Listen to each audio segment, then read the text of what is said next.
Restaurant Unstoppable. What the most successful restaurateurs know that you don't.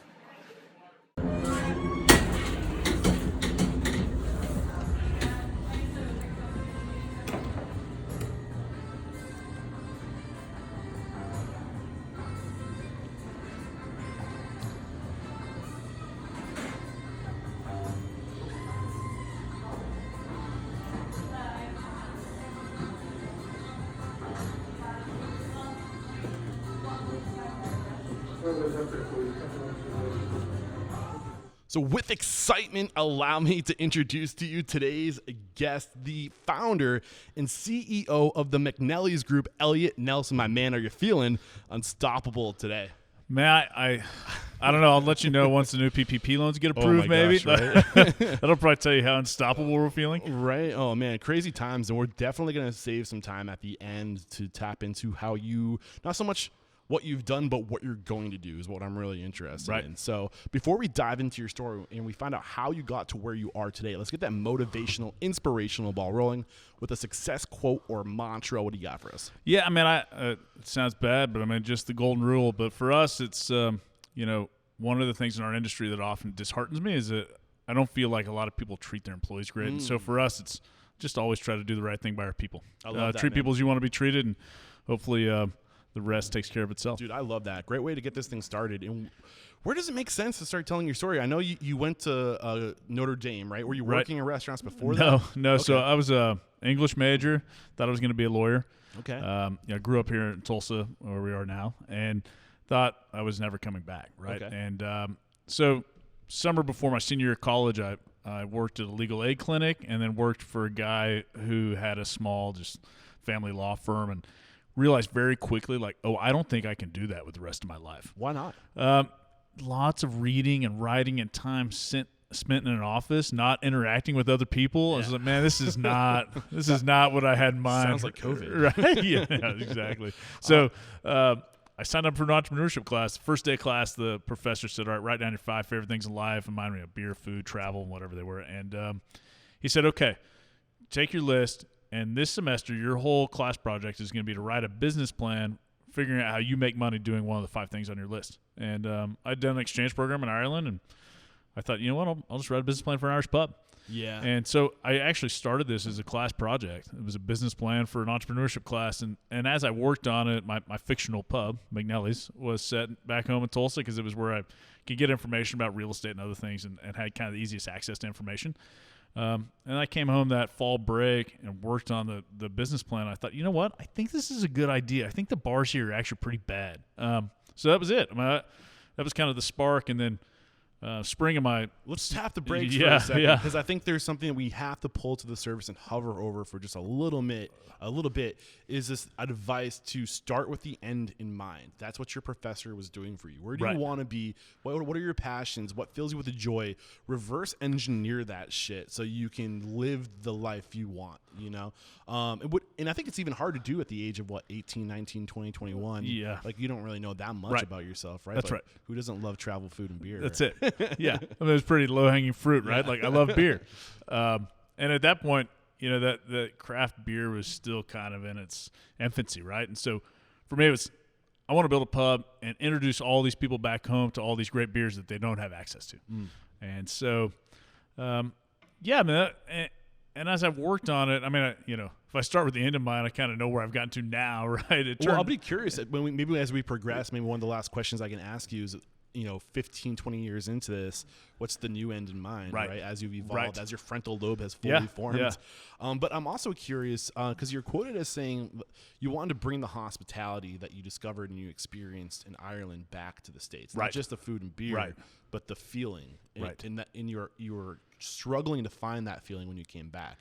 Give us an example of what made you what was it about Ireland and the hospitality that was unique? Yeah, I mean, I always avoid these cheesy Irish sayings, right? But the crack, right? Like the which is CRAIC, right? But it's a kind of an Irish phrase that just really encompasses the idea of, for lack of a better description, sitting around and bullshitting with people, right? Yeah. That's what it's about, right? Yeah. You go into the pub and you sit there and you stay for hours. Now you're talking my language. And everybody that comes in is your best friend, right? Yeah. And so I think for me it was this idea that most bars, to me, especially here in this part of the country, Oklahoma has a very weird history with alcohol, which I could get into. But we were the second last state to repeal prohibition. Oh, wow. 1959. Okay. So most bars here, no windows, closed off to the outside world, or they were more of a nightclub. And so to me, you've now been in here. We have these big windows up front. It's wide open. Like, here we are. Come in, have a beer, have a conversation. Like, this is, Starbucks always says that the third place, right? I always like to think that our pub is actually your second place. Like, generally speaking, we hope you like it better than home or work, right? Yeah, there you go. I like so, that. So, I mean, to me, it was this idea that the hospitality of an Irish pub is that we never looked at turning tables. We never looked at how many covers we were doing. I was judging the success of this pub based on how long people stayed, right? Like, so if somebody's there for 2 or 3 hours, maybe they only had 2 beers. I don't know, but did they stay here? Were they comfortable? Were they conversing with friends and family? And was this a place where they were building memories? That to me was the success of an Irish pub. Not the top line revenue or the table turns, but did people really did they connect with it? Did they want to stay here? Was it comfortable to them? So I'm curious because there is something to be said about numbers. There's a lot of people that say it's all about volume, and, right. and that's essentially what you're saying. And there is some truth to that, but there's also some truth to what you've accomplished, which is creating a space that people just live and they're constantly coming back here. Right. So how do you find that balance? Yeah. I mean, I think by any kind of traditional measure, like, I'm a terrible restaurateur, right? I mean, we've never built the same thing twice, right? So we have all different concepts, all different menus everywhere. There's no efficiency to what we do, and so I don't know. I think that the volume's important, but to me, if enough people resonate with your brand and the space and enjoy it, and again, back to kind of my mantra, like, if our employees are really happy when they're here, those numbers take care of themselves, right? The people will vote with their feet. And so, we'll know whether or not we're doing a good job. The volumes will be there if all those things work for people. And so, I mean, ultimately you get into managing a business based on those numbers and the P&Ls and everything. You got to make sure you're profitable. Otherwise you can't meet any of those other goals. But I think that, to me, that was, it was never what we set out to do, right? The idea was that if we do this and it's really good, that all these people who work in these high-rise buildings around here, this will be the place they come after work. This will be the happy hour spot for all of downtown.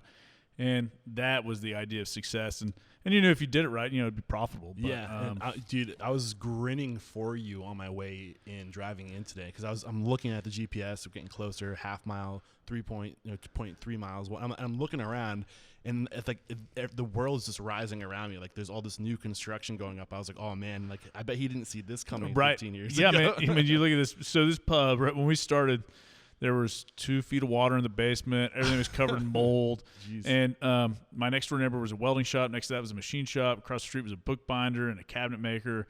And so there was nothing here. But I also could step out the front door of this place and look 2 blocks down, and that, at the time, that building there is the tallest building between Chicago and Dallas, right? Like, so you're like, where are all those people going when they get off work? And they were driving 3 miles away to go to happy hour, and I was like, that doesn't make any sense, right? Yeah. So speaking of the ballpark right behind you, too, I'm sure that is great for business, right, before and after. Yeah. Man, just so many great things. And that didn't start. I mean, we had been here 6-7 years by the time that opened. Yeah, that's amazing, dude. Yeah. So let's go back chronologically. We're getting ahead of ourselves. Okay, sorry. No, it's totally fine. I'm good at bringing it back. So you kind of explained to us the vibe that you experienced, the feeling of just being present, talking shop or shooting the shit and staying as long as possible, and that's what you wanted to recreate.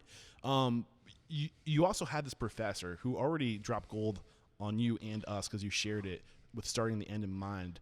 What were some of the other lessons you learned in this class that you think set you up for success? I think that, obviously it was. Do you remember his name or her name? Yeah, Jeff Burnell. And in fact, great story. Like, it was maybe 6 or 7 years ago, he reached out to me, said, hey, my son's an architect, but he thinks he's going to open a pub. Do you mind if he calls you and talks to you? And his son just came through for it was like a month ago. He'd fixed up a VW van. He was driving cross country, and he came through and had a beer. That's so cool. Kind of came full circle. Yeah, man. I think a lot of it, and it's something that I still try to work towards, which is if you're doing something you're really passionate about that you enjoy, you'll never have a day of work, right? And that is, I mean, and I've had, obviously throughout all these years, you have days where you're like, man, I just don't want to do it today. But by and large, I kind of follow my passion, and that has me in a place in life where I don't fret going to work. I'm excited, I'm energetic, I'm ready to go. And I think that was a big piece of it, is figure out the things you're passionate about and follow them and try to make money with those, as opposed to doing something to make money and then maybe pursuing passion elsewhere, right? And so, and I don't know if that's works for everybody. It certainly worked for me. But I think as an entrepreneur, if you're really doing something you believe in, the work's much easier, because there are very, very hard days when you're an entrepreneur, especially a restaurateur. And if you're passionate about it, it helps you get through those hard times. So what do you believe in? What is it that you're working towards? For me, ultimately, through all this, I think I started out passionate about the beer and pubs. But as I've kind of grown, and really what we did, I was telling people we built a neighborhood pub, and then I had to build a neighborhood, right? So, we've built a couple of apartment complexes. We've built other retail space around us. So, in addition to we have 10 restaurants within 6 blocks of here. And those are all your restaurants. Right. And I saw a couple of, I wasn't outside too much when I got here, but I did recognize a few. Yeah. So what we did was that as we grew, we grew very close to here because we were trying to build out this neighborhood. And so we were constantly building something that was a different cuisine, different concept, to try and grow the pool of people who would come down here. But where that's left me over the years is I figured out the thing that I'm actually most passionate about is my hometown. I'm still really passionate about food. I'm passionate about what we do in the hospitality business, but ultimately, I'm just passionate about making my hometown a better place to live. Dude, I'm loving what you're dropping on us right now. This is absolute gold. And one of the things I want to start getting kind of like, if we were just at 20,000 feet, I want to get down to like 5 feet now, getting some like the nitty gritty of, you're straight out of college. And if my research served me correctly, you went straight from school to being a bar owner. So I came home. I graduated in May of 2001. Spent the summer kind of traveling around, and then came home that fall. So fall of 2001. I took a couple classes at Oklahoma State that has a hotel and restaurant school in their grad program, just to kind of, it's all right, I got to start figuring this stuff out, right? September 11th, 2001 was the day I met with an attorney to form my LLC. That's a familiar date. Yeah, right? So I came out of that meeting, and like the guys on the radio were like, this is crazy. And I remember going home. Why now? Right. And then I decided, I was like, well, you know what? I better figure out how all this shit works. So I got a job waiting tables. I waited tables for about a year. Okay. And ultimately, that taught me a lot of ththings, a lot of what not to do, a lot of what to do. The guy who ended up being our first kitchen manager came from that restaurant, and honestly, he was a godsend. I mean, I remember at the end of our first month, he's like, hey, we need to take inventory. Like, we need to do what? Man. So, dude, I want to get into this. This is some good stuff right here, what you're getting into. And I think it's really great advice. Did the bank teller kind of give you a reality check where they're like, good idea, sweetheart, but maybe go back and get a little bit of experience under your belt so we can invest in you, not just your concept? That's right. And so, and even the concept at the time, people are like, man, you're crazy for doing this down there, right? And so, I went around trying to raise money, and I actually signed a lease on 2 other buildings before we got to this one. They both fell through. One because a guy embezzled all the construction money from his partner. Another one just didn't work out. I mean, that once we got into designing the space, I couldn't do what I wanted to do, and so I ultimately ended up with this building. So that process, it took a while even to kind of learn all those things, right? Just how to do historic rehabilitation. At this point, we've done. Both inside the restaurant company, outside, I've done 25 historic rehab projects. Right? Like you learn. We started construction December of 2002. Okay. So when did you graduate? May of 2001. Okay. So really year and a half from graduation, like we were under construction, right? Wow. I had a loan, I had money raised, but the building was so so run down. It was a 15-month construction project. So we ended up not opening until May of 2004. Okay. Before we get into like the actual opening, back to your server experience, were you just getting a job anywhere? Were you trying to go to work for the best? Like, No. I got a job at the restaurant that was the closest to where I was living at the time. Okay. Well, I was living in my parents' garage apartment. Okay. So, I got a job, so 8 blocks from there. Yeah. You learned a lot of what to do, a lot of what not to do. Like an example was inventory. We don't need to like dissect that, but what were some of the other key lessons you learned that you would have never otherwise learned if you're not getting that experience? Yeah, I think I worked in a place where, you always hear about restaurants, theft is a huge problem, all this other stuff. And so I worked in this place with a bunch of other young people, and we were all drinking the whole time, like, taking for, you look back, you're effectively stealing that booze, right? But you don't even think about it, right? Everybody's just partying and having a good time. But really what it was is that the manager and the owner were such dicks to us that nobody cared, right? And so that was a big piece of it for me. Like, if we actually had all cared about the restaurant and cared about whether or not it was profitable, like, we wouldn't have done that stuff. Yeah. But the way we were treated, we didn't, it's like, fuck you.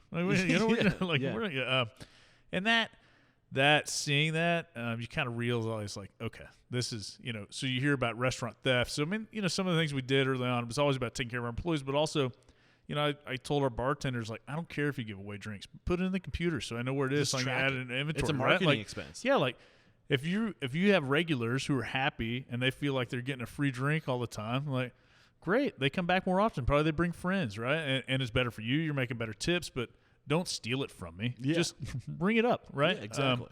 So things like that. And, I'd seen my dad, my family was in the car business when I was growing up. And so, he ran this car dealership, right? With my grandpa. But I saw my dad manage people growing up. I was there all the time. My first job was washing cars at 13 or 14, however it was. But, everybody there loved my dad because he would come around and he would ask them how their kids were doing. He'd know that their kid just played in a game, and that was from the people washing cars with me all the way to the general manager. Like, everybody, my dad, just walk around, talk to people, see how they're doing. And that was his management style. And it was a blessing, I think, to me to see him do that and how people responded to him and how hard they were willing to work just because they knew he cared about him. But if you care, you got to give care before you get care. And like, that's a reoccurring theme right now with you and your story. And it's clear that your dad had some badass social intelligence, right? What else did he teach you? That was a big part of it, right? Was how to treat people. And I think, too, just my dad probably defaults to and this is something I probably do too, right? Like, it's never been about just as much profit as you can make, right? It's just not, it's not how I'm wired. I probably got that from him. And I think a lot of us, if you give all these people a good job and you take care of them and you maybe help some people out of tough situations, like, there's so much more reward in life than how big your bank account is, right? Man. Like, knowing that where I am now, and I often tell our managers this, that, for a lot of our employees, we're the most stable figure in their life, right? They don't have anybody they can turn to if they need help, except for us. And so we're going to step up and we're going to do that over and over and over again, even if it's to our detriment, even if it means we're not making as much money, even if, like, I don't care, right? Like, I would much rather know that we have gone through this life and our business taking care of as many people as we can, than knowing, like, my EBITDA was so much bigger last year, but all these people hate me. There's no reward in that, right? Yeah. So, and I think I got a lot from my dad, right? He just, even now, like, I get frustrated when we own some buildings together. Like, he's the guy that interfaces with all our tenants, and he always defaults to just, like, taking care of them, right? And I'm like, Dad, why are you doing that? But I know I do it myself here, but I get it from him, right? But because to him, it's just, what's the point, right? I mean, why? Yeah, I mean, like, if somebody's gonna ask for help, like, just give it to them. Dude, I love this, and there's this mentality that what you're sharing is a lot of what I'm trying to echo as part of the mission to Restaurant Unstoppable. When I say I'm trying to transform the industry, like, profit's great. We need to be fiscally responsible. It's our liability to our people to be fiscally responsible, so we can give them security, right? Right. But profit's also like crack, where you'll never get enough, right? And if you recognize that, like, the thing is, we will constantly acclimate to our situation. So if our situation keeps getting better and better and better, we're always going to want more. And it's to the point where, like, if we put all of our focus on profit, like, we'll just chase this pie in the sky. That's right. We'll never get it, man. We'll always just be unhappy because we'll always want more. Yeah, that's right. And I think so much of it for me, is something up until this last year, which was a shit show. I mean, talking to bankruptcy attorneys and all this stuff that's going on, but for the most part, my family, my wife, and our kids, like, we live a really great life, right? And so, a lot of the growth we pursued over the past few years, like, I don't necessarily need to pursue that anymore for my own well-being. A lot of it's because we have all these great people who want to keep growing, and they want more, be in charge of more, and they want the opportunity to make more money for themselves. And so we, a lot of our growth has been about creating opportunity, right? Yes, dude. And so, and I learned that. I heard that there was an interview with Emerald Lagasse like forever ago, probably 10, 12 years ago. And somebody asked him, like, why do you keep building? He's like, because I got all these people. Yeah, where are they going to go? And I was like, yeah, that's right. Like, these people, all these people who I work with every day, they work so hard and put in so many hours, and a lot of them have been with us 10, 12, 14 years. Like, I think we owe it to them, right? Yeah, and I want to unpackage your structure to how you choose to grow and how you choose to go about scaling, and like the, I don't know, like the back end framing of what that looks like. But back to when you were just getting started, you got your experience, you had this location. You said it took you 3 or 2 years to build out this space, and you had to learn a lot because it's a historic building, right? Did you get this entire building from day one, or was it just one half of the building? So yeah, the place we're in now, this was added in 2000. I think we had this part in 2008, and then downstairs we built out in 2006 is a different bar that is now part of McNellie's too. So, so we originally had the 7,200 square feet next door. Okay. And getting started, like, what did you think it was going to take? Were you accurate with your projections of what, as far as financially, what you were going to need to raise to execute this? No, it was a disaster. So I ended up. Let me think about this. I had an SBA loan for, I think it was about $300,000, and I managed to raise another $200,000, and ultimately the project came in. We were a little over $600,000. The last minute, I had to go in. This is like 2 weeks before we opened. Had to go back. Had to have my dad co-sign a note with me for about $40,000 so I could buy all the computer equipment that we needed. And then we were still ultimately about $60,000 or $70,000 short on where we needed to be to pay for the construction and everything else, and we just covered that out of sales. I mean, it was a disaster. And we back then, the state of Oklahoma only released liquor licenses on Tuesday, and St. Patrick's Day was coming up, and St. Patrick's Day was going to be on a Wednesday, and so we knew that if we got a license on the 16th on a Tuesday, we wouldn't actually be able to get all the beer in and get it cold. So like March 10th was this day, or no, it would have been a Tuesday. So March 9th was a day that I remember, like, the day before, that Monday, I knew a Notre Dame grad here in town who's very influential, and like called him. I actually got his assistant. I was like, man, here's what's happening. If I don't get this thing tomorrow, like, it's over. Right? I'm going to miss St. Patrick's Day, and that'll be a disaster. So she like calls me back a few hours later. It's like, okay, we talked to our people at the Capitol. You can get your license tomorrow. Like, I don't know what voodoo magic they had. That's not magic, man. That's also just networking, right? Too, right. Back to social intelligence, right? So I go down to Oklahoma City the next day, get our license. That would have been on the 9th of March. We stock up. We open March 11th. All right, we're back, and you're just starting to get into the first couple of days of opening. First of all, like, it blows my mind that you had the audacity to open an Irish pub on St. Patrick's Day.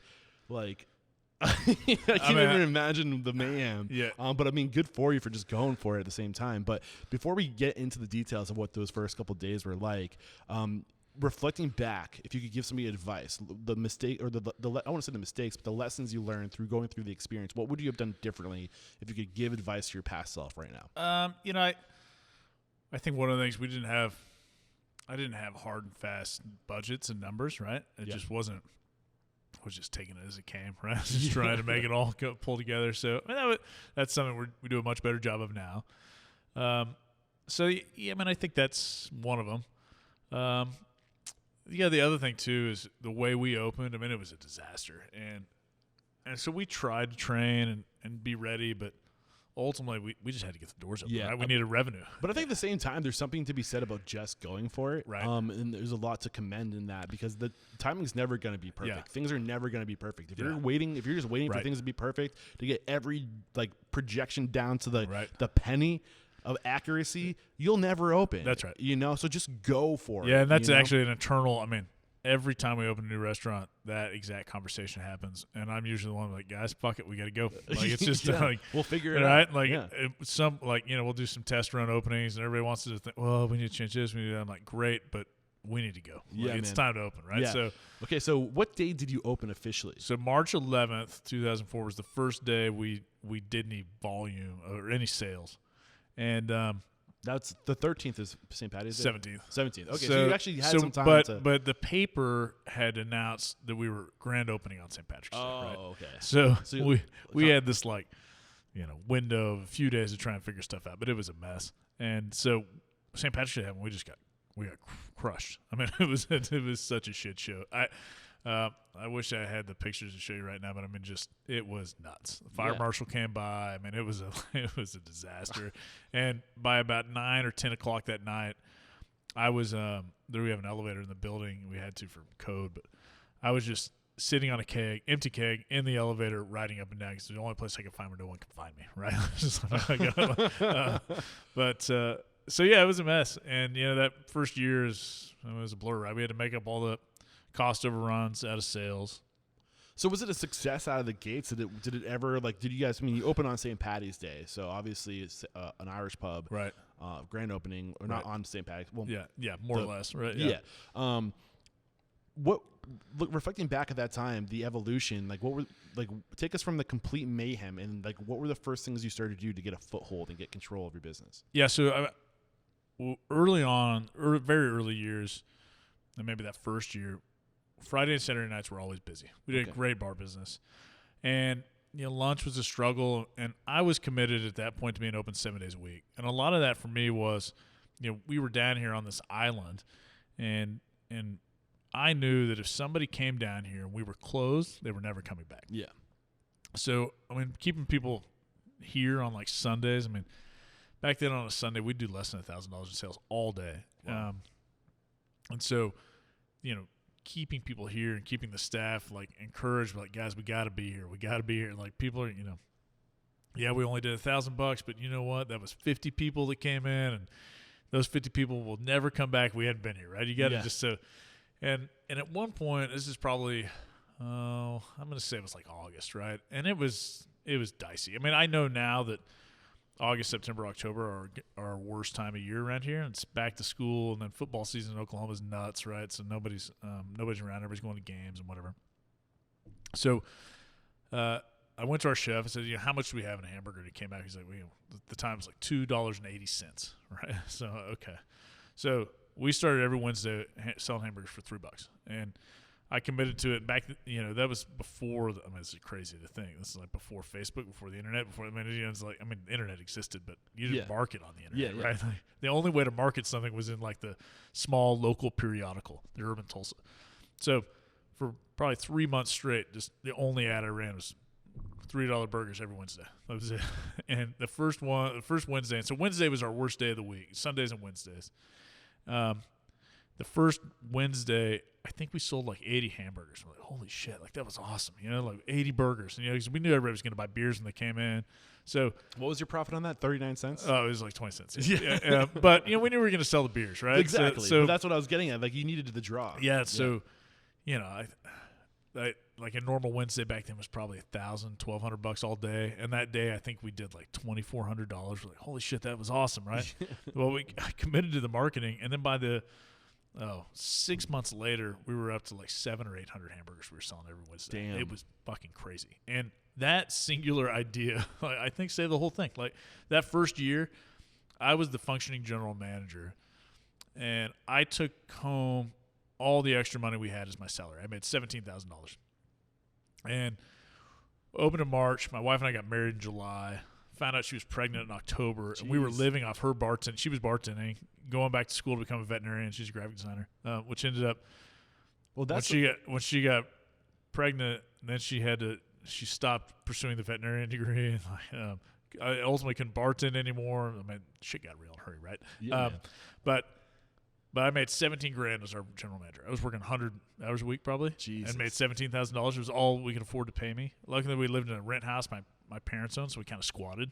Yeah. So, do you have? I mean, are you still running promotions like this to this day, or have you evolved your marketing? Or maybe what advice do you have if you do want to do some old-fashioned grassroots promotional discounting or like whatever? Man, we do still, but I'll tell you what happened. You know, when it peaked, I think we got up to maybe 1,200 or 1,300 hamburgers on a Wednesday. Okay. But what happened was that everybody saw how successful it was, and so we started spawning all these copycats, right? And then suddenly everybody had something, right? At the time, we just beat everybody to it. So it's harder now because I think now what's happened is that those specials have proliferated so much that a consumer can eat cheap like that every night of the week. If the market's been kind of saturated with deals. Yeah, right? And if you look at the amount of restaurants there are now, so we still do that as a more than anything, just kind of a historical kind of holdover, right? But I bet we're down to, I'd have to ask him, pre-pandemic, I think we were down to maybe 550, 600 hamburgers on a bar, Wednesday man. night. You were smart enough to know that you're going to make your money in your alcohol. That's sales. right. Yeah. And I mean, there are today, I'm a student of the industry. I don't pretend to have the answers, but I've learned a lot. And a lot of people are saying like never discount. Like those are not the kind of people you want to attract to your business because they're, like we just said, they're the people that have no loyalty to you. Right. They have a loyalty to their wallet. Right. Yeah. Any reflection on that? Yeah. I mean, I think there's some truth to that.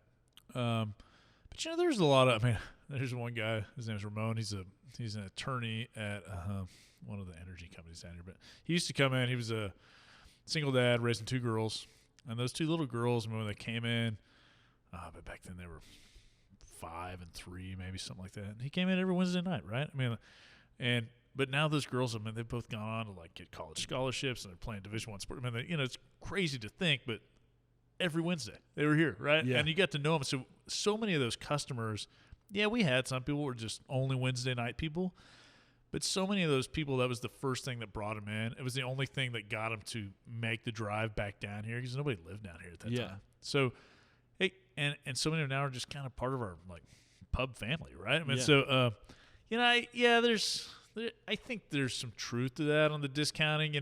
Generally speaking, too, that we have more complaints on those nights than any other night. And you'd be like, man, this is cheaper than going to McDonald's. Like, fuck off. I wanted this medium. It's medium well. Like, really? Like, it's $3. And people would, like, bring their own, like, craft singles in to put on the burger and, like, bring their own sodas in. I mean, those people were, like, having to, kick out. Like, man, you got to go. So what happened is we got up to, like, I think it was 1,200 or 1,300 hamburgers, and really had to step back and look at it and be like, guys, this is not good, right? Like, we were just assembly lining the stuff in the kitchen. The product wasn't great. So we made the decision like, okay, we need to drag all these tickets, and we need to make sure that person's not getting their burger until they've had a chance to order their second beer, right? And just kind of rethought, because the whole point was, we weren't selling enough beer anymore. So then we kind of throttled back the kitchen production to where we were doing 700, 800, and suddenly, we were selling maybe $5,000 beer tonight, and then suddenly we were selling like $12,000 beer. So that was the thing that you kind of evaluated. And what happened was those people who were more likely to complain and were only here for the really cheap hamburger, who wanted a water, like suddenly those people were saying like, man, it took 25 minutes to get my hamburger and this is bullshit. And you're like, so don't come back. Like you've been like, if you were sitting there having a beer while you waited 25 minutes, you'd be really happy. And instead you're drinking your water and you're upset. Like, so that was kind of, sometimes you have to fire guests. Yeah, that's right. Yeah. It's weird to think of it that way. I always told people, customers always right until they're wrong, right? Yeah. And those people were wrong. Right? There's a reality to that. So that was that kind of, we kind of weeded people out by pulling some levers and making sure that we got down to the consumers who were either one coming because they had a big family and it was a cheap place to feed them. Okay, that's fine. Or two, they were just here because at that point, I mean, it's a little different now, but imagine at Tulsa, Oklahoma, we don't have a lot of tourism. It's not like being in Manhattan, right? It's not like people everywhere. But every Wednesday night, this place was full. People spilling out the doors. Everybody drinking beer till like 11 p.m. on a Wednesday. So like. It kind of built on itself too that And on a Wednesday night, if you wanted something to do, you came here because you knew there'd be 700 people here, and it was fun, right? So how long did it get? So where are we now in the time frame from after opening? That was probably around the time we started adding this, like 2007, 8, 9. Okay, so it took you 3 years to get to the point where you started, like you said your first year salary was, or your profit was $17,000. Yeah, and then the second, I still remember actually it was really the summer of, so we opened in 2004. It was really the summer of 2005, in June, July of that year. And so, I used to I'd come in every Saturday morning and do like forensic accounting, just figuring out where all the money went, trying to make sure we weren't bouncing checks. But I remember that summer of 2005, our volumes had gotten better. We started out doing, say $25,000 a week, and we were up to maybe, 35 a week, something like that. But I noticed the bank account growing every month, and that was really like, okay, like you finally could take a deep breath and be like, okay, I think it's going to be all right. We finally have more than enough. That's right. That's right. So when you get to that point where you have more than enough, how does your thought process change? For me, I did a lot of evaluating. At that point, it had been a year and a half. We had a new baby. I was like, man, I don't think I can spend 100 hours a week, right? Like, I can't sustain this. Mm-hmm. And not only that, I got to a point where I didn't really enjoy it that much. Mm-hmm. Like, I really like coming down, talking to people about beer, and, I teach beer classes and do all this stuff, and I still do that some, but it was this grind where I was like, man, like, this is not, I started to kind of think, I don't know if this is where I'm passionate. Like, I think I'm more, kind of looked at it, and I felt like that where I was happiest was creating new stuff. Mm-hmm. And I kind of started to kind of roll that around in my mind, because suddenly I could hire a management staff, right? And so we had people that were running everything, and so my job was changing, right? I didn't have to be here all the time. Yeah, take us through this evolution of removing yourself, where you were here working 100 hours a week, and you start building people up around you. You're replacing yourself with these people. Yeah. What advice do you have through going through that transition from being in the business to on the business? Yeah, so it's tough. I think I was still on the schedule I was on the schedule for probably 3 years, right? So when we opened in 2004, probably to around 2007, I was still taking shifts. I think that's still pretty good, man. I mean, 3 years is I think you need to put that sweat equity in. Yeah. You know what I'm saying? Well, and then we opened a couple of bars in 2006. We opened one in April or May, and then we opened another one like in October. So I was taking shifts at those places. 2006 was the next time. Yeah. Okay. Yeah. So you had to replace yourself because you couldn't be in two places. That's exactly right. And I think, and then I got, we finally opened another full service restaurant, which is all right. Now's the time where you need to like zoom back to like 30,000 feet and just drop restaurant names and dates on me so I can get an idea of the scale. Yeah. Take your time. So we opened a place called the Continental. That was our next project. That was a bar. And that's not around anymore? No. It's right below our feet right now. It's just a McNellie's extension. It never. Some months it would make money, some it would lose. Every year it'd kind of break even, and ultimately we were turning down party requests and other things at our pub. Yeah. So we just kind of swallowed it. That was 2006. Into the pub, right? And we swallowed it into McNellie's probably in 2009. Okay. That was you remember the Green Mill in Chicago? No. That was my vision for that thing, but it was. We tried to do live jazz and some other stuff, and it was, higher end cocktail lounge. And at that point, get back up to 30,000. Oh yeah, sorry. Yeah. So we opened that. We opened a little bar called the Colony. Okay. That was in October. Then we opened a bar called the Tiny Lounge. And then in July of 2007, we opened our next full service restaurant. That was El Guapo's. It was a Tex-Mex restaurant, catty corner. Okay. When was that? 2007. Okay, so those other two that you just mentioned aren't around anymore either, right? No, they're not. Okay, keep going. So, if I stay at 30,000 feet, El Guapo's is kind of the Howdy Burger was that next? Point. So after El Guapo's, we opened McNellie's in Oklahoma City. Okay, 2008. I got Howdy Burger in Tulsa. In order from in Tulsa, I have Howdy Burger, Fassel Hall, Dilly Diner, Yokozuna, The Tavern, Dust Lanes and Lounge, and Elgin Park. Were those in order by city, or is that out of order? It's out of order date-wise. Okay. Sorry. You go for it then. No, so we did Dilly Diner, Dilly Deli, which is now Dilly Diner. That was March of 2009. Okay. Then we opened Yokozuna October of 2009. Okay. Then we did, I think, Fassler Hall was September of 2010. Tavern was December 2010. We opened a McNellie's in Norman 2009. I think that was in 2009. And then we opened the Dust Bowl, that's your bowling alley. That was May of 11. So that was like full sprint. Okay. And then after we opened the Dust Bowl, it's like, shit, I need to take a breath. And so don't blame me, man. So then from there we took a couple year pause. We opened our first suburban store, which was in McNellie's in 2014. And that's in Little Rock? No, it's here. No, it's here. Okay. That's South City. No, wait, yeah, South City. McNellie's South City. 14. Actually, that was 2013. Okay. And then we opened Yokozuna in South Tulsa in 2014. Then we opened Fassler Hall in the Dust Bowl in Oklahoma City in 2015.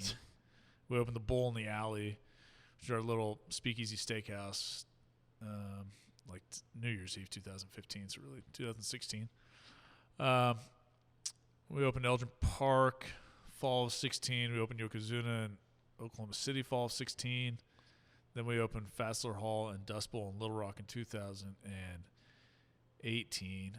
And then we did Howdy Burger in Tulsa 2019. Okay. And I think that gets us. Okay, so yeah, so like I just like to somewhere in there we did an event center and catering. Yeah, man. If we tried to go to like 5 feet on each one of those openings, we would never get through this interview. So I just want to jump to 30,000 feet. Yeah. And now think like holistically. So I think what's really interesting, I love, and this is something that I've observed from my research and just from what you share with us. I love slow, organic, close growth. You start in one building. You consume you slowly just start to consume all that's around you, and it's that slow growth. Originally, you started with trying different concepts, like that didn't work. So, like, what was going through your mind? Like, what was the approach you were taking during this time? So you already mentioned it earlier. You wanted to build community. Yeah. So really, what was happening, like Tulsa, downtown Tulsa, especially, was in this weird spot where I personally was frustrated that more things weren't happening in downtown Tulsa. I just was like, why isn't this happening? Like, we're here, we're busy. Why aren't more people opening things around us?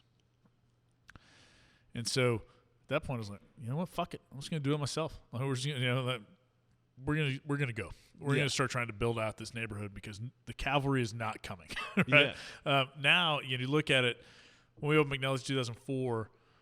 Since that moment, there have been 120 new restaurants, bars, and coffee shops that have opened in downtown Tulsa.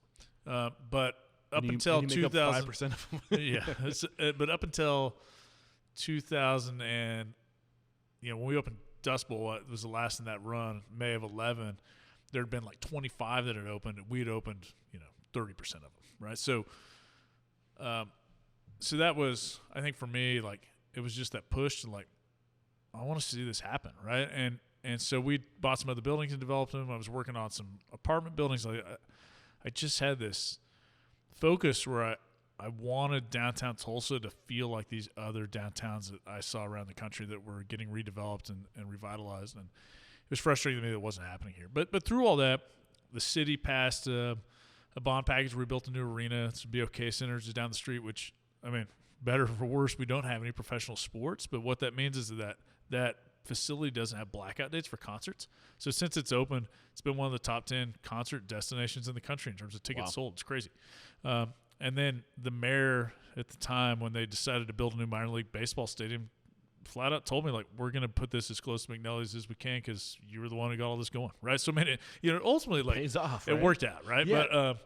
But back then, it was that kind of singular focus. And what? Just to make sure we're on the same page, what is the singular focus? To me, it was to make downtown Tulsa as good as I possibly could. I love that, man. Just to bring my hometown back. If you give, you get, man. If you put energy into something, it will give you energy back. It's that simple. It's a law of reciprocity. I can't speak right now. You know what I'm trying to say. Reciprocity. Thank you. Yeah. So, one of the things you mentioned earlier, which I thought was beautiful, or you started noticing there's a little extra cash. There's more money than you need in the checking account. Are you starting to are you being intentional with this cash, saying, okay, I'm going to need this for the next project, or was your reputation starting to precede you to now where banks are like, what do you need? We'll give you well, tell us what you need. Yeah. So this is I'm going to get back down to 5 feet, but so we opened El Guapo's, which is our Mexican restaurant. At that point, I raised the money. People wanted to give it to me. The bank wanted to give me a loan. That's 2007. 2007. And this is Mexican restaurant, very ambitious, rooftop patio. It's 3 stories. And my budget was $1.2 million, and we ended up spending $2.1 million on it. And I had hired the guys I thought were great who were going to run it, and I just, made the wrong decisions, didn't work out. And that threw us into this place where this unwinds very quickly, but all that cash we'd built up, not a ton, but there was a few $100,000 in the bank across all the stores, you felt good. All that money was going to keep that thing afloat and keep it from going out of business. And then financial crisis happens. One of those notes gets called. And luckily we opened McNellie's in Oklahoma City, and it was a success day one, mainly because it was a 3-year project because it was another old building and it got held up. One thing. So anyway, we had this pent up kind of marketing apparatus, and people knew it was going to be there, right? And they were excited about it. And so it made money day one. If it hadn't, the whole thing folds, right? It was a house of cards. It was done. But when it made money day one, suddenly I had this original pub here and that place both making good money. And we had a couple little bars that made money too. They didn't need money. But that gave us enough time to then recapitalize the entire company. And so, I had to. I didn't have a choice. And we took on some private equity investors who gave us a couple $1 million to own half of everything we had. But that was money in the bank. It allowed me to recapitalize everything. And then that $2 million we took and then went and leveraged to do that big spurt of growth. Okay. When you say recapitalize, what does that term mean exactly? So I had to pay off some loans that had been called. I had to then change some of our other loans. Is this around the time you started to slow down and you're like, okay, we need to regroup? No. So I managed to recapitalize it, and then when they gave me that money, then I hit the gas. And, most people probably would have said let's take it easy, but that's not how I'm built. So anyway, we hit the gas, right? And then we deployed all that capital. So you're willing to give up equity in your business for the opportunity to take it even further together? Yeah. Okay. Yeah, and a lot of that was they bought into my idea that I want to redevelop downtown Tulsa, and they believed in it and invested in it. So how did your vision over time? Originally, your vision was I want to do beer. What was it? No, it was. Food, beer, food, travel. That's what it was. But that was your vision, and now your vision's clearly changing. You mentioned earlier that you went from that to, okay, now I want to create things. I want to work on stuff. So you're evolving as a restaurateur during this time. So take us to your evolution of where you are, what your vision is, and what a day in the life of Elliot Nelson looks like. How did your day-to-day change? Right. So a lot of that was this vision that we're trying to improve this city, right? And so each thing we built was something that we thought added to the conversation and made the city better, right? Okay. So we were always trying to look at the competitive landscape and say, we don't want to repeat something somebody else has done. We don't want to try and just compete for market share in a segment. We want to create a new segment, right? And so, when we did it, like Yokozuna, our sushi there, the guy who runs still there. He trained under Morimoto, right? The sushi's really good, and it added a new element to that segment in town. And we have a sports bar next to the ballpark that we built in 2016. That's Elgin Park. We brew there. It was the first on-site microbrewery that anybody had done. There were some back in the 90s, but they went out. So, it's on-site microbrewery. It's New Haven style pizza. It's things that nobody else was doing that we're really excited about. Our steakhouse, when we did it, was just, we're going to serve the absolute best thing we can. There's only 90 seats in there, so we were able to do it. But the menu's tiny. There's, I don't know, 10 things on the menu, but there's porterhouse steak for the table, a filet, and then a nightly fish special. That's it. That's all entrees you can get. There's a lot to be said about that as far as process goes and streamlining, right? Overhead, right. So but the goal of that was we want to push price point, and we want this to be like the best experience you can get anywhere. At that point, we were talking about we want this to be the best restaurant in the state, right? Okay. And so you sit down, they come by. I mean, it's a little different now with COVID, but we'll be back there. Hopefully. You sit down, somebody comes by with a martini cart, you get a table-side martini before you even get a menu, right? I mean, like, just this experience where it's the same thing. Like, we want people to be there 2 or 3 hours, right? Just kind of settle in. And so, but that those things. So is it my vision, I think, of being a restaurateur and how I've changed is when we build something, it's to do something that we think moves the city forward. Right? I got you. And so that's where we get our passion, right? And the times we haven't followed that compass where we've just said, oh, that's a good location, maybe this will work. Like, it just hadn't gone that well. Yeah. That drive for us just isn't there. And right now we just opened our ghost kitchen a couple of months ago. And that was, we had a, Let's show. I would love to get into that for sure. But some of the things that are going through my mind listening to you talk, the things I just can't help but be curious about. You mentioned earlier that it's all about creating opportunity. I feel like and maybe correct me if I'm wrong, you're opening restaurants at a rate faster than you could create new relationships, right? Like, how are you feeling these? Like, were you bursting at the seams with people who could run restaurants, or were you having to like recruit and reach out to people? And I guess that's the kind of advice we could really learn something from. Like, how did you grow your people to be able to manage these places, because you can't be in all these places? Right. And that's so. Yeah, I mean, that's the big challenge, right? I mean, like, I can come up with ideas. I can come up with ideas all day, right? And you can outsource architecture and design. I mean, but it's just.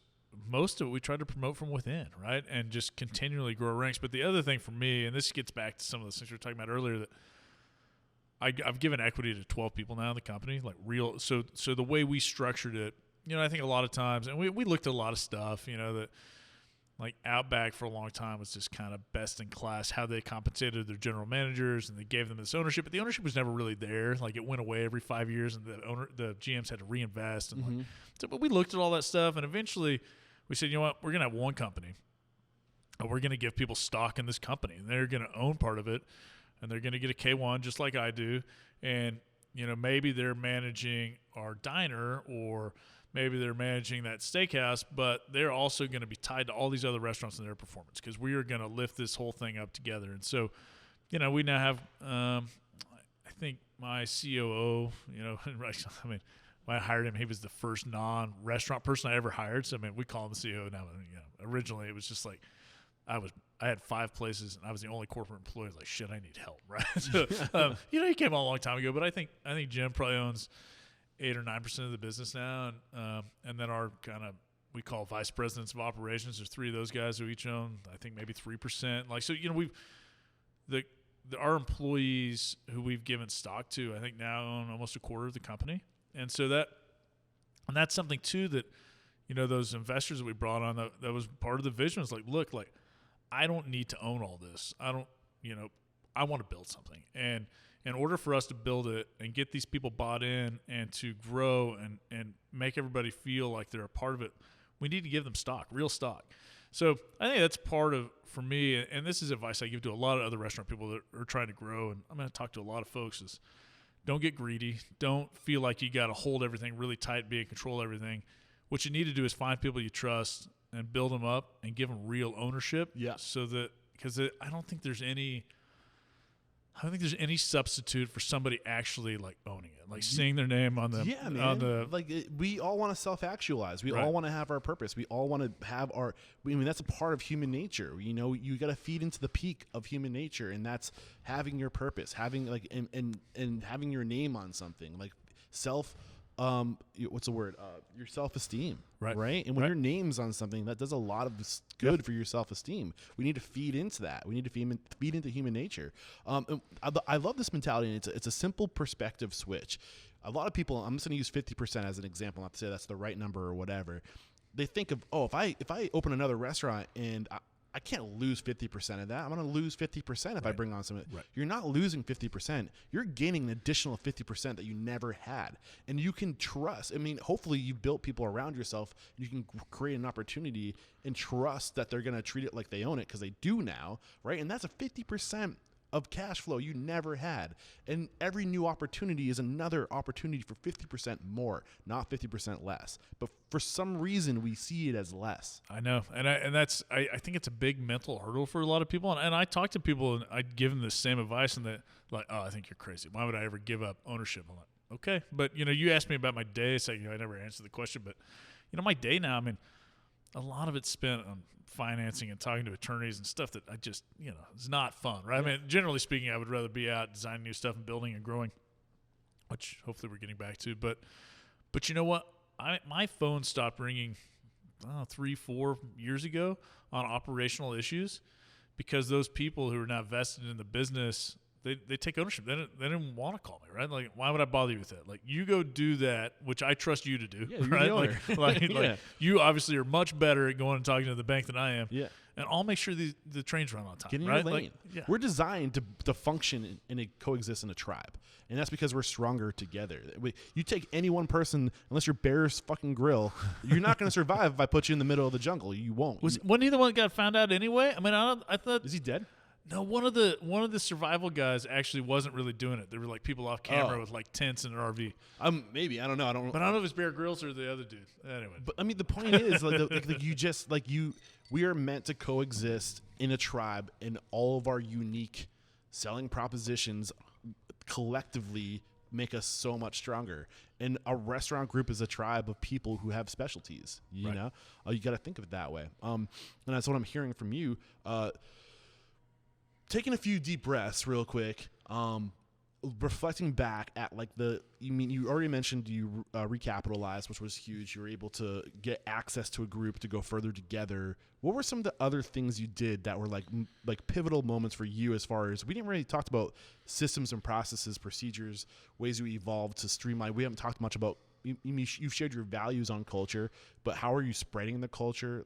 What are like some of that nitty gritty stuff that we can recreate in our own business? Can you share us but that like took you into like different gears? You know what I'm saying? Yeah. I mean, I think one of the big inflection points for me was just that first time I mentioned Jim a few minutes ago, that when I hired that first employee that wasn't in a restaurant, right? And that having to build a management apparatus, which is very, not what I was wired to do. And that took me reaching out to a lot of different mentors and other people who had done more, and trying to get an idea of where should I spend money? Where should I hire people? Where should I build out a team to make sure we can go further, right? That was challenging, but also building that apparatus is one of the things that's really helped us succeed. What do you mean by this apparatus? What do you mean? Yeah, man, in terms of HR and training, and when you mention culture, I mean, hiring somebody to oversee our training and the onboarding, because forever I was trying to onboard people, right? And I wanted to meet every new employee, and it just got to a point it was impossible, right? Yeah. And but hiring somebody to really own that and say, look, here are our core values as a company. Here's what we do. Here's who we are, and making sure that at least somebody that wasn't, the shift manager at the restaurant training you on your first day, that somebody else was getting in front of you and saying, here's our core values. Here's what we believe in. Here's who you work for. And, oh, by the way, if you ever need anything, here's Elliot's email address, and here's how you get a hold of somebody, right? I mean, everybody gets my email address and their orientation materials, right? I mean, it's important to me that people know, this isn't some huge corporation. You got access. You ever want to talk to me? Shoot me an email. I will be the first person to admit how easy it was to get a hold of you, man. You were pretty easy. You were responsive, right? So when did this apparatus or this investment you made into somebody who comes in and focuses solely on culture, when did that happen? That really happened, I think. Well, the culture piece of it was probably 5 or 6 years ago, maybe. Okay. And that was, again, studying other people who've come before and done it really well. The Zingerman's guys and Union Square Hospitality Group, right? Looking at these people who'd built these cultures and these organizations that maybe stood for something more, was, I mean, that's what I did, right? I mean, I got on a Side plane note, and went to Ann Arbor, right? Yeah, man. So I know Ari joined us live in the network not that long ago. We did a whole workshop on visioning, the power of visioning. And we did a separate workshop on anarchy in business, which is, if you know Ari, he's a lapsed anarchist, right, soon to be a re-emerged anarchist. Signing on. But his whole idea is back to what I was saying, human nature, man. Like, we try to fight against the grain. We try to over-systematize. And the thing, at the end of the day, that's not natural. Right. Humans don't exist well in an over-systematized. We need systems, but at the same time, you need to learn how to figure out what a human being needs and go with the grain and create systems around human nature. And I think that's what he's translating in Anarchy in Business, right? Great dude. He's great. Yeah, I just talked to him. It was maybe 2 or 3 months ago, because through all this COVID stuff, it's gotten so hard, right? And the things we're asking people to do coming to work, it's like, man, this sucks, right? Yeah. So I reached out to him. I'm on this independent restaurant coalition with him, so I see him on Zoom calls all the time. But to talk to him about how they do their finances and accounting, and then share those numbers with all their people. Open book management. And just trying to get an idea how they do that, but also how then they share those profits with people. And he doesn't have all the none of us have all the answers, right? We're all figuring it out, but trying for me to say, you know what, we're asking all these people to come to work in the middle of a pandemic, and a lot of it because we need to, in order to maintain this company through all this. So we got something on the other side, so people have jobs to return to, but I feel like in asking people to do that, we as owners and as a management staff owe something more back to them than just their wages, right? Like, we got to figure out how we change the dynamic a little bit, so that they, if and when we make it out of this and are profitable again, that they benefit from it too. I think you just mentioned you were sitting down with Rachel Cope, your comrade or your colleague from Oklahoma City, and I think she has a great idea of how to do this, right? She doesn't just give her people a paycheck and insurance. She's also saying, hey, let's set up a meeting with the bank so you can learn how to manage your own money. Hey, here's discounts to wellness and health, like for your mental health and your physical health. And I think the next tier is really just helping people be the best version of themselves and giving them the tools and the knowledge, and most importantly, the values. And I think we made business relationships far too transactional over the past 30 years. And I think we realized it, and there was a benefit to it, where if you were the most streamlined, you're the most efficient, it was all about system and process to do as much as possible, as fast as possible. And you could get rich fast, right? But it's not sustainable, right? Because you don't have the relationships, the glue, the soul to hold it together. And that's the element that's missing that we're trying to re-inject back in, right? Yeah. What are your thoughts? I agree with you, right?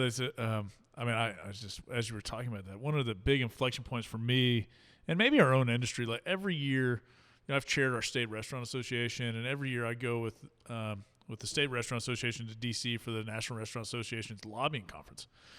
I remember being there when Obamacare was getting debated and approved and all those things, and all these people just saying, like, wanting to fight it, right? And not only wanting to fight it, but also wanting to figure out what their own personal loopholes were for not giving people insurance. And I remember sitting in those rooms and being like, what the fuck is wrong with these people?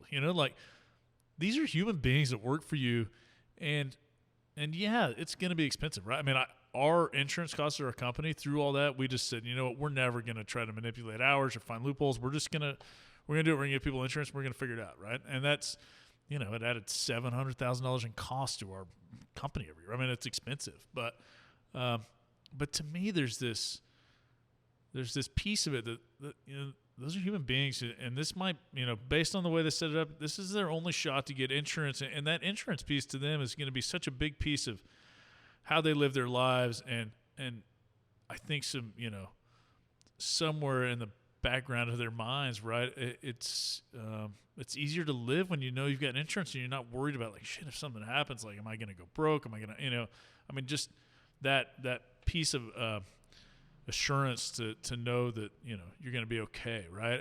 And I just couldn't get it through my head how all these people are in this room trying to figure out how they don't give that to somebody, right? Right. Like to me, like, yeah, man, I think it comes down to the numbers and looking at the numbers and how do we make the numbers worth based off of the flow coming in. And that's where the issue is, in my opinion, is we've ruined society with low prices. Right. You know, because we basically just screwed each other over trying to be the lowest price in town. And that the general public has acclimated to those rates. But the thing is, back to what I was saying earlier, the past 30 years, man, like the product suffered. Right. And I think we need to re-educate the general public the cost of food done right. Right. But we've bastardized it. And like it's going to be a huge educational, cultural, not just within the industry, but we need to transform the world with educating the general public of what it costs to take care of our people. Right. Yeah, no, I mean, that gets back to the minimum wage and some other stuff. Like, yeah, people need to get paid more, but are our consumers prepared to pay $8 for their value meal at McDonald's? Right? I think the only way we're going to that's what it should cost. Like, and that's the truth. But I think that it's going to take us collectively as restaurateurs coming together and saying, like, we and only we need to change this, and we're the only ones that have to do it through communicating and getting on the same page. I don't know. No, I mean, I'm loving this conversation. I guess we made that decision, like, you know what, we're going to give people insurance. This is what we're going to do, right? And we had to raise prices a little bit, but by and large, our community, our consumers have rewarded us for that choice. Yeah. Right? They would rather come have a meal with us, all things being equal, knowing that we take care of people. Like, people, they respond to it. Yeah, right? and it is happening. Like, the world is changing. People are awakening, right? And if you don't believe me, like, did you ever see the day that straws would be, like, outlawed in, like, in 6 months' time? Right. Like, that's the power of the internet, right? Yeah. And we can send knowledge and information faster than ever before. So there's a lot of hope, man. Yeah. I'm super hopeful. This has been a lot of fun. I got a lot of hate mail when we switched we switched to paper straws. I mean, I'm never coming back there. Like, I fucking hate turtles and I want to kill them. You know? Like, and that's the power of the internet. That's the power of why, you know, and we are changing, and change is hard, and which is why everyone's so, like, wigging out right now. I feel like in the world, because we're all being forced to socially evolve, and it's difficult. But I think it's worth it, you know. Back to implementing culture in your business in 2015. What were the key things that this group gave you that you were lacking? What didn't you have implemented? I'm talking, like, I don't want to put words into your mouth. I think you know where I'm going with this. I don't know if I do know where you're going. We'll find out. We'll find out. You know, I think the things we were lacking, and I can just drop some things. You can tell me if you had them or not. Okay. Did you have a vision up to this point? Yeah, we did. Did you have core values listed out at this point? We did. Did you have a mission statement? Yeah, but nobody knew them, right? Okay. And so that was, I think, part of the issue was that as a management team, we'd started doing these kind of management retreats with, like, let's say 30 or 40 people. And so we'd worked on all that stuff, right? We knew them, but if I came in to one of our restaurants and said, hey, what's our core values? Like, no, we have one? I've never seen it, right? So we weren't disseminating that information back through our organization. So what did they do and paint that picture of how you were able to communicate these things so it echoed throughout all the walls of all of your organization? So, and, you know, honestly, I don't think we've done that good a job of it. Yeah, we're getting there, right? But a lot of it was just the onboarding process of us saying, look, you know, our core, well, it's changed a little bit, but our core values are effectively making our communities better one meal at a time, right? That's what we want to do. And so, letting people know that, like, look, we are here to be a restaurant and to try to be a profitable restaurant, but more than anything, we are here so when those people walk in the door, their day is a little bit better because we exist. Like, that is what we're trying to do, and trying to get that message back to everybody, right? That it's not just our managers, but our servers and our people in the kitchens and our hosts. And I mean, like, somebody comes in, do whatever you can to try to make their day better. Like, that's just it. And try and meet them with a smile, right? I mean, to me, like, smile, like, it's so basic. But yeah, man. Just if you write down the order and you get it right, and you smile when you do it, like, man, it's like 90% of, you know, it should be pretty easy. But absolutely. So what I'm hearing from you is kind of like, it isn't necessarily to try to overcomplicate the process of creating culture, but to distill and simplify so the message translates further. That's right. Yeah, I love that. That's right. Trying to make it as basic as possible, but just to let people know, like, why we're here. Yeah, I love that. what else have you done in reflecting back at your successful, career, where like the things that you're like, oh, I this was a different perspective and that got me to a different gear, or a new piece of knowledge that got me to a different gear? Anything like that standing out? Yeah, I think to me the times when that I think that maybe I got to a different gear is when I ceded some kind of control on something, right? Just to delegate, but let other people have an opinion too, and how has that served you? I think what you find is that if we do a new concept or do something, if I get out and I set a vision for it, say, look, here's what I'm trying to get to, but then let other people fill in some of the details and take ownership. I think what I found is that the more people who are taking ownership of that thing, that concept, the more likely it is to be successful, right? There are more people dedicated to it and using their brain power on it, instead of me just saying, here's exactly what we're going to do. Here's the checklist. Here's how it's going to, nobody likes that, right? Yeah. So I think actually I say that. There are some people who are just like, will you just give me a checklist? I'm like, okay. Yeah. But by and large, I think people want to feel invested in what they're doing and wake up. Hopefully wake up with the same kind of energy I do, where you're excited to go to work because you like it. And, yeah, man. What you're explaining is what happens when you don't give people this opportunity. You're robbing yourself the access to this potential energy, because the brain is like a battery, right? And you're basically just keeping that battery like isolated, but when you tap into that battery, now your energy is combined, and like we just don't give ourselves access to all this potential energy, man. Like, tap into those batteries. We don't know the strengths and the abilities of the people that are on our team until we tap into it and give them permission to bring it out, right? I love that. Yeah, and you talk about that battery too. One of the other things we do, which I think is a little bit maybe unusual compared to some of our peers, is, not maybe a lot of people you talk to like Rachel and others, but just our local kind of competition, is that we really make sure people get their vacation time in, right? In terms of like that battery, you got to make sure you're recharged and you're getting time off, because this industry is a grind, right? And so you got to make sure people get out. And also, one of the things I tell people a lot is like, look, McNellie's Group is not the most important thing in your life, right? Like, your family is, your wife, your kids.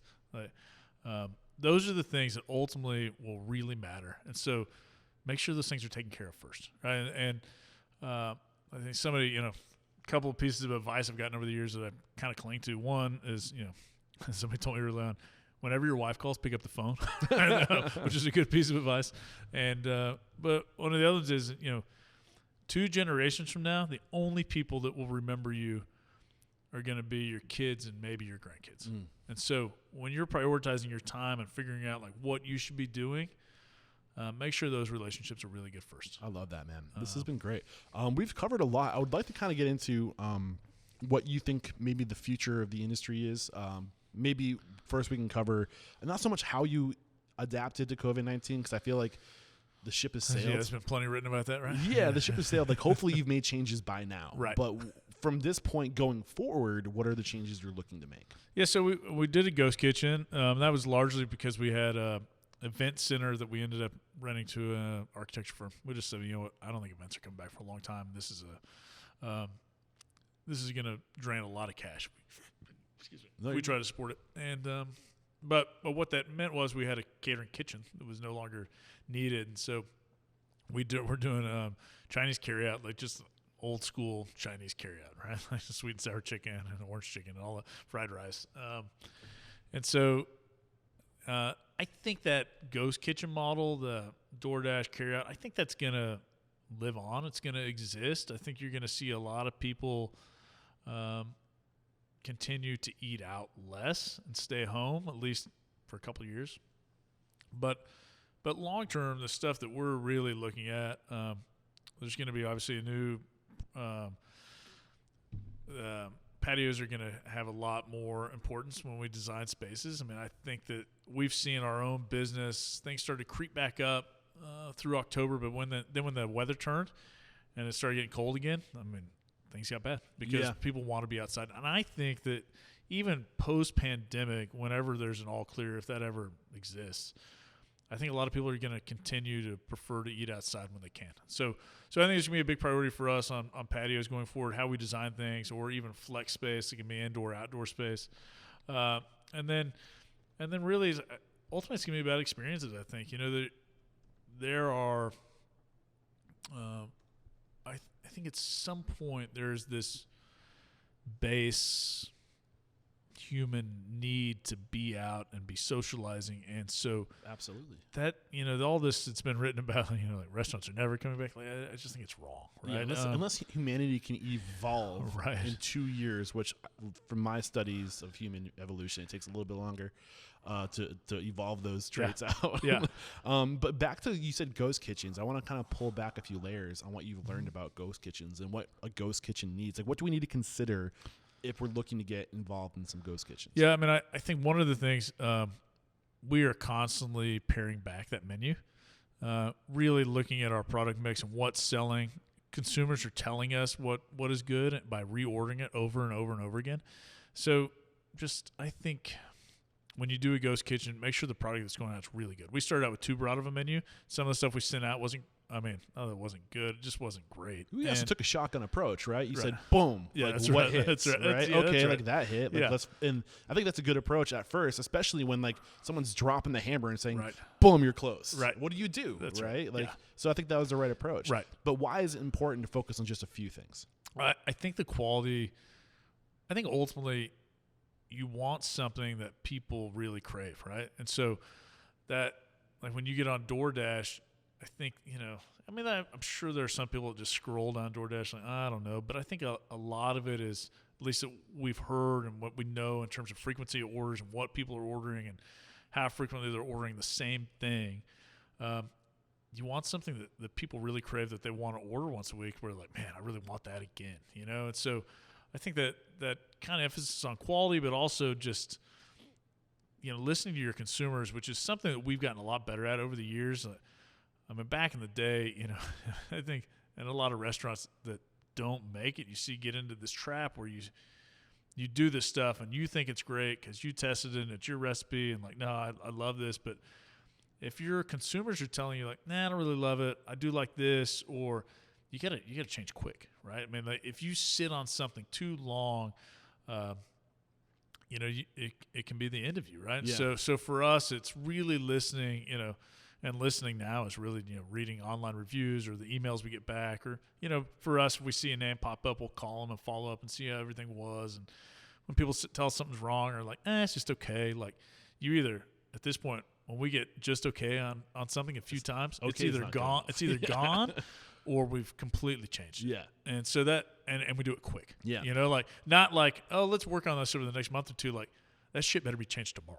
Yeah. So are you guys operating as true ghost kitchens in the sense that these brands that you're associating your food with are their own entities that you created? Yeah, that's right. And what are your brands? We have fajitatown.com, just fajitas, okay. And then we have our Chinese, which is Ghost Dragon Express. So it's kind of fun to be able to build a brand, yeah, right? Because you can do it just that's like right. you can have quick. Like somebody like yourself who loves to create. Yeah, like you'd be like, oh, we can just. You mean get a graphic designer and like that's exactly a couple of right? colors and one of the things that's been frustrating. We have some really cool packaging that's coming from both brands. It's really hard to get that stuff produced right now. Because everybody's trying to get it, and I think we'll finally have it maybe into this month. But that'll really elevate the brand experience. I'm gonna give a little plug right now for a past sponsor, 99 Designs. When we launched those ads, I thought they were gonna do incredible. They didn't really stick, so I was like, well, let me hold your ads because I want to use it I'm gonna do a little bit of a tweak of my brand, and I want to use the ad to express my experience. It was a great experience. I don't know if you're familiar with 99 Yeah, I am familiar with it. Yeah. For $400, you can have thousands of people across the world submit their. It's a competition, and you can get so many designs. Like you just share like the colors you want, the ideas, like what you're going for. And overnight, dude, get so many options, and then you start to rate the ones you like, and then you can work with which you find a winner, dude. If you're looking to get into the and this isn't meant to be an ad. Like this is true. Like I really do believe in these services. Like I'm telling you, like 99 Designs is a great tool to come up with in like less than a week, you can have a brand new brand ready to launch. Right. It's crazy. It's powerful. Yeah. And I think too, when the Ghost Dragon, you have people listening to this thinking about a ghost kitchen, You know, I mean, for us, we came up with a few names we liked, and then it's about a URL. If you can't get the right URL these days, I mean, you're doomed, right? It's got to be something that you got to be able to get whatever your brand is .com, or it's going to be rough, right? So that's, I mean, really what we do is, you know, we brainstorm, come up with a couple of names we like, and then we start get on GoDaddy and see, okay, what can we actually get, right? I mean, it's such a key piece of the brand and how people interact with it. So let's pretend you build a ghost kitchen, right? And what is, instead of a restaurant, what are you building? Tell me, like, you have obviously the brand we just talked about. Your website is your restaurant, right, more or less, right? What else do we need? Yeah, I mean, I think it's packaging. You know, the packaging's got to be really good. So that's something that we've focused on, like that experience when you get it at home. What's it feel like? That's why I'm a little frustrated with the Chinese deal. Is with this old school pagoda boxes, we actually have custom ones being made for our brand, which are going to be great. But right now, I mean, you're getting the same ones that everybody else uses. But I think that packaging and what it feels like when you get things at home, and we're working on that at all our restaurants right now. I mean, the old school styrofoam clamshell boxes, which everybody's used forever, I mean, they're cheap, they're efficient, whatever. But I think now, based on how many people are ordering online or picking up, you've really got to focus on that experience. You know, I mean, in a restaurant, you put so much time into what does the plate look like, what's the silverware look like, you know, what's the experience at the table. Like, that ghost kitchen and DoorDash experience has to be the same, right? Yeah. You have to focus on, like, what's my bag look like? What's it look like when I get it out of the bag? Yes. What does, I mean, like, all those things. And for God's sakes, can we stop putting, like, we need to get away from styrofoam, right? We made so much progress, dude, and it's like, oh, a threat, like this thing that we're making so much progress about not using anymore. Everyone just been like, we need, and I get it, like, we were hurt and styrofoam's cheap and it gets the job done, but like, let's try to get away from it again. Just a little side note. Sorry to interrupt. No, but I'll tell you, one of the issues has been a couple of places we don't use it. We've had to go back to it because we can't get the product. Exactly. I mean, those other products weren't spooled up enough to handle this shit. I mean, that was production will keep up. We had to react, but like let's try to remember we should get away. Like, and I understand. I'm not bashing people for doing what they had to do to survive, right? So we covered brand, we covered website, we covered packaging. We want to be we got to think about the experience at home, like what's it like when I'm opening that up? Is it going to be a friggin' mess or like whatever? What else? I mean, you know, again, there's training on the phones, on the, you know, how we handle DoorDash, how we handle emails. I mean, there's, you know, the customer experience is always going to be important, right? So it's just, instead of, you know, coaching people through, like, here's what you're doing to get to a table, like, hey man, here's how we're going to answer the phone, here's how we're going to respond to things. You know, if something's messed up, we're going to, you know, you gotta be ready to either send them some kind of coupon to get a free order the next time, or in a lot of cases we'll just fire a new dish and send it to them, right? Have that, but you got to be prepared with it and know how you're going to perform on that.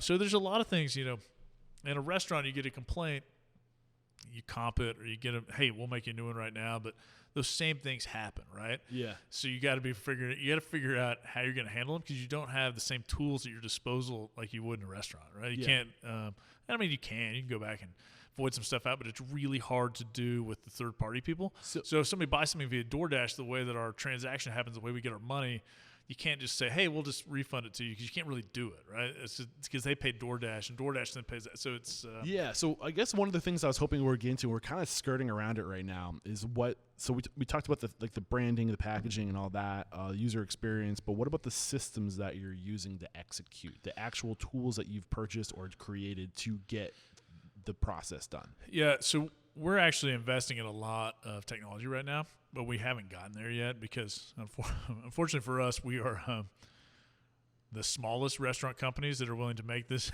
you know, investment in technology. So we're stacked up behind a bunch of really big guys that can write big checks. DoorDash actually has this great thing called DoorDash Storefront they're letting us use. So it interfaces with our website, where you can now order online and then pick up without paying DoorDash or anything else. It's just our menu price. It goes straight to us. I mean, that's been a really good tool. DoorDash has let us use that, and we don't pay the fee. We don't, like, it's just a service they've let us use. I think that's something that people really need to look at. What's the, you know, if you're ordering on your website, if you can get to ordering on your website, which is what we're trying to do, but it's a lot of technology. It's a big lift. Once we get there, it'll be great. But until then, there are some intermediary technologies like that DoorDash storefront that you can use to create a similar experience for the consumer, especially if they're doing pickup, that I think are really good. Yeah. And so I think that piece is important. You know, we're still back with our same point of sale systems. You know, we've looked at integrating DoorDash into point of sale. We like the extra steps so we can quality control stuff. But which point of sale are you using to integrate all this? We use Aloha for everything, company wide. Yeah, and has that been working for you? Yeah, I mean it is. Obviously, you know, it's expensive, right? It's a big investment. Yeah. Always is. You know, that everybody's going to software as a service. So yeah, that's been frustrating to me in some ways because you have all these technology investments. You know, I mean, we do a new restaurant. That computer investment's $25,000, $30,000, $40,000, and so now all of a sudden, like, oh, your stuff's not good anymore. We need you to pay us $1,000 a month from now until the end of time. I mean, that's okay. I can see the frustration in that for sure. So that's frustrating, but yeah, we're working around it. And at some level for us, it's about what that allows us to do in terms of our accounting and other things. Why we keep making those investments because we save a lot of time on the back end with it. Yeah. Anything we have not discussed up to this point that you feel like if you just got to choose one thing to talk about that you think the industry needs to hear, that's near and dear to your heart? Maybe it's creating awareness about something. Maybe it's sharing an opinion that you have, something that needs to change in our industry. What is it? You know, I really think that so much of our industry and how we are perceived, how policies are created in our industry are dictated by the major corporations. I think that more people, especially independent operators, local restaurants, need to figure out their networks and create their own voice to be a part of these conversations. Like, you know, when you and I were talking about those changing dynamics, right? And people really knowing what stuff costs and what it should cost. That conversation is going to be dictated by McDonald's and Cheesecake Factory and all these other people if smaller operators don't step up and have a voice. And I think that you're seeing this start to evolve right now. I mentioned earlier I'm part of the Independent Restaurant Coalition. I've been on those calls for 9 months, 10 months now. But and in that I've been trying to filter that information back to a lot of local operators here. But I'm hoping that we can find ways for local operators to have a voice and start being in some of these conversations at state capitals and at the nation's capital, that the lobbying piece of it all and how these policies get created are going to be really bad for the small guys if we don't step up and start being part of the conversation. Yeah, man. Get specific and tell me which policies are, you know, got your butthole puckered. Yeah, so I mean sorry to use No, that's you know, we've been working so hard on this Restaurants Act. The Restaurants Act is really important for small operators. You know, even our company might ultimately be too big to take advantage of it. That's okay, but you know, it's been the NRA's spent a lot of work on trying to get it tweaked and other things so their big donors can use a National Restaurant Association, not the raffle guys, but but we need that coming out of this. A lot of people are going to need access to that grant money and other things to get restarted, to rebuild. I think so many people are going to be behind their landlords, and ultimately those landlords, a lot of which have been good to people, you know, they have banks to pay too, and when their bank finally comes to them and says, okay, you know, you got to turn back on all your debt service, they're going to come back to everybody for all that deferred rent that was happened over the past year, and you're going to have to start making it up, and everybody's rent's going to go up, and all these things are going to happen.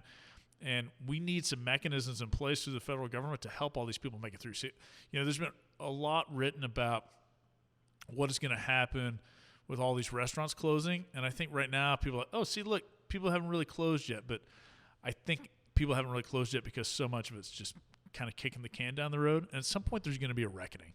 And the small people need to be part of that reckoning, or you're going to see a really just homogenous restaurant scene across the country where the only place you're going to be able to eat is, you know, Lone Star, whatever the hell. Yeah, you know what I mean? Like, so we got to be a part of that conversation, and we got to be a part of the minimum wage conversation too. I think so many smaller operators are very passionate about their employees and how they're treated and how they get paid, and we already pay people better. But you know that there's going to be a lot of backlash from those big companies on pushing that forward, and I'm not. I can go either way on minimum wage. I talk in circles on it, but we need to be part of that conversation in terms of, restaurant workers are important. It's an important part of the economy, and those people deserve to be paid well too, right? Man, so I'm glowing on the inside right now. You seriously just struck a chord with me. And the mission statement is to inspire, empower, and transform the industry. And I truly believe that we can transform the industry by doing exactly what you just said. We need to stop looking at the people on our block and down the street in the next town over as competition. They are, but make it friendly competition. And guess what? When you start talking to them and working together and collaborating, you'll all rise to the top. That is exactly right. And we do need a place to come together and share knowledge. And I agree with you. And I hate to do a selfish plug here, but that's exactly why I started Restaurant Unstoppable Network. So I could bring together my past guests and people who are listening to the show to come together and be like, what are you doing? What am I doing?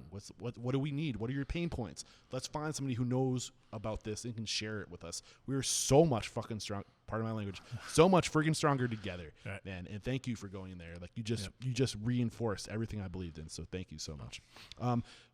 On that note of to inspire, empower, and transform the industry, how have you transformed in the past 14 years? 14 years? It was 2004, right? 2004, yeah. 16 years. 17 years in March. Right. Personally or our business? Personally. This is about behind every great restaurant and restaurant group are great people or a great person. So how have you personally transformed? I think I'd like to think I've gotten a little bit more patient over the years, hopefully. I don't know that my wife would agree with that, but I think I'm able to now at least take a little bit longer look on some things than I used to be able to do.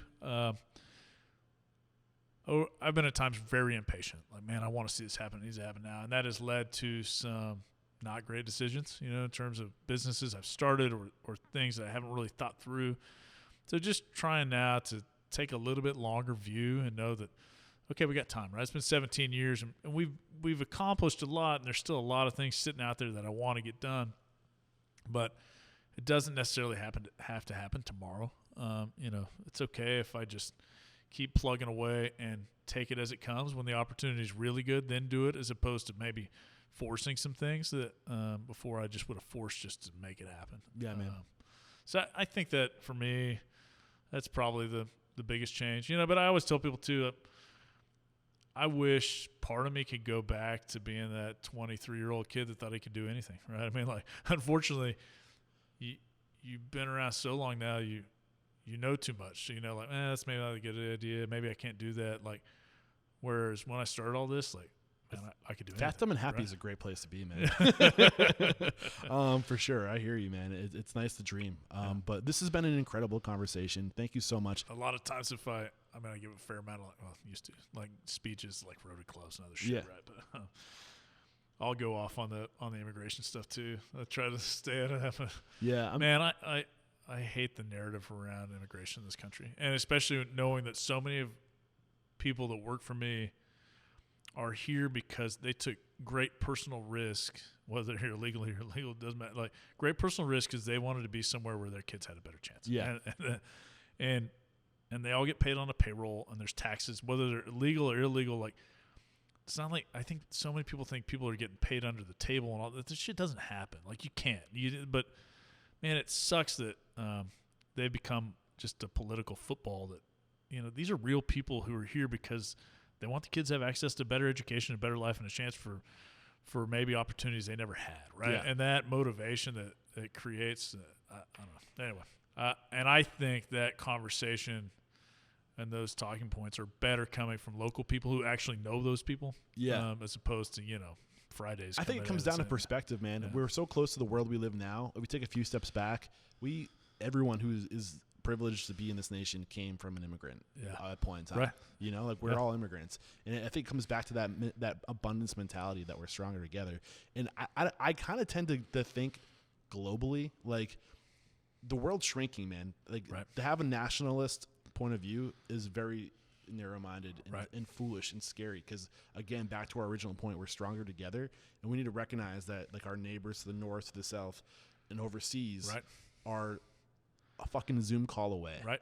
You know what I'm saying? Like, we are shoulder to shoulder anywhere in the world. Right. And we have to start thinking like that. So I get behind that. We're back, and the first question I have for you is, what is your it factor, a habit, a trait, a characteristic you believe most contributes to your success? Perseverance. What is your biggest weakness?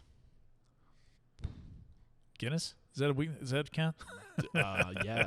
For sure. I love a good pour. What is one question you ask or thing you look for when you're growing your team?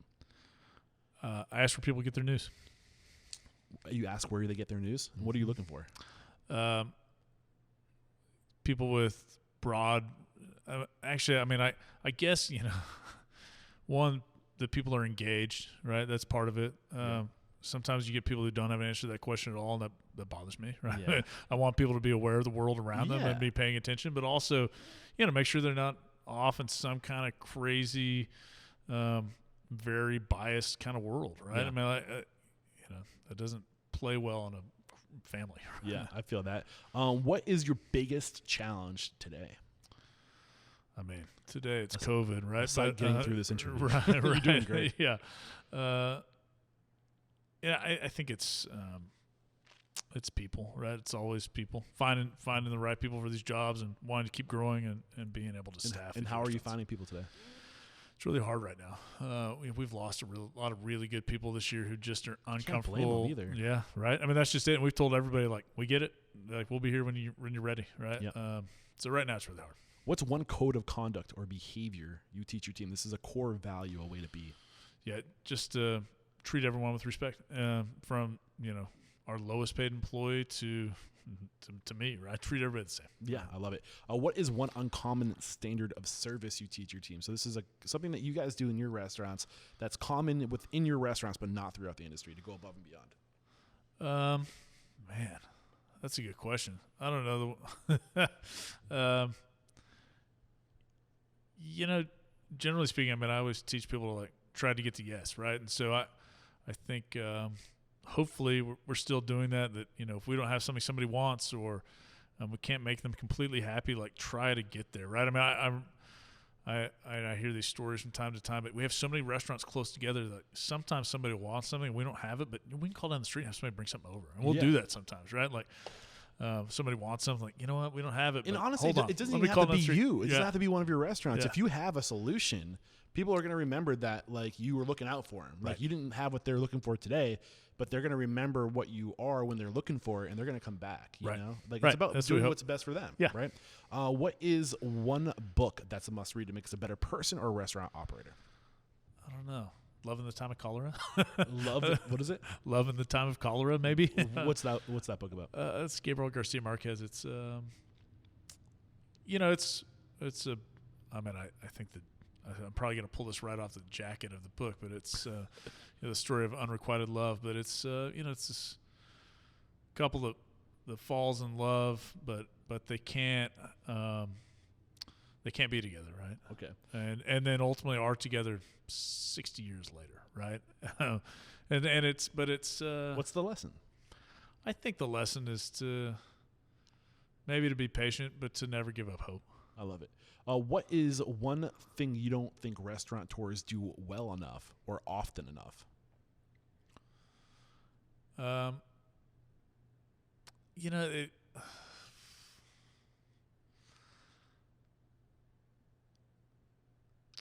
I'd like to say that and this is not everybody, but I don't think a lot of people say thank you enough to their staff.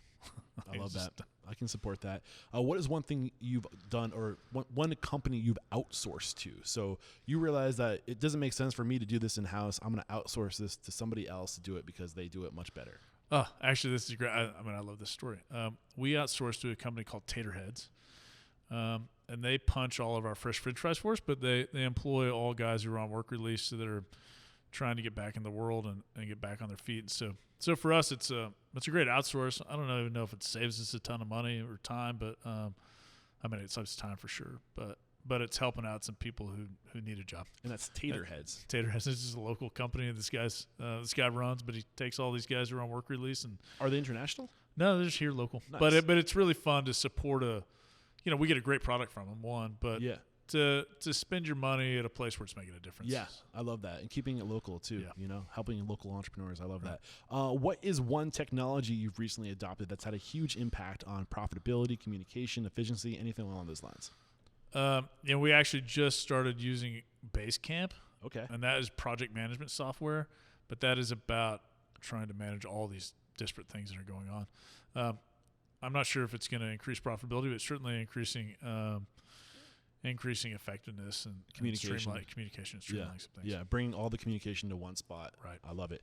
If you got the news, you'd be leaving this world tomorrow. All the memories of you, your work, and your restaurants would be lost with your departure, with the exception of 3 pieces of wisdom that you could leave behind for the good of humanity and for your legacy.